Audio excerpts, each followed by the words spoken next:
Divine beautiful sols, আশা করি আপনারা সবাই ভালো আছেন। তো আজকের রিডিংটা টপিক হচ্ছে true feelings of your partner. আপনার পার্টনার মন থেকে কি চায়, আপনাকে পেতে চায় নাকি আপনার থেকে কিছু চায়। তো সবার ফার্স্ট যে কার্ডটা এসেছে সেটা হচ্ছে টু অফ ওয়ান্ডস এর কার্ড।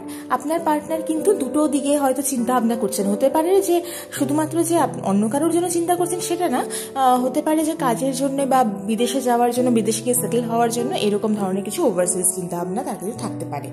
আর সেটা হচ্ছে ভাও, হচ্ছে কংগ্রাচুলেশনস। এটা সেলিব্রেশনের কার্ড, ফ্যামিলির কার্ড। আপনাকে নিয়ে কিন্তু ফ্যামিলি তৈরি করার কথা কিন্তু স্বপ্ন কিন্তু তিনি দেখছেন এবং রামধনুর মতন সুন্দর পরিবারের স্বপ্ন দেখছেন। ঠিক আছে, খুব সুন্দর হ্যাপি প্রসপারাস লাইফ কিন্তু উনি স্বপ্ন দেখছেন এবং সেদিকে শুধু স্বপ্নই দেখছেন না, সেদিকে কাজও করছেন। তো কংগ্রাচুলেশনস, খুব ভালো থাকবেন। দেখা হচ্ছে নেক্সট ভিডিওতে।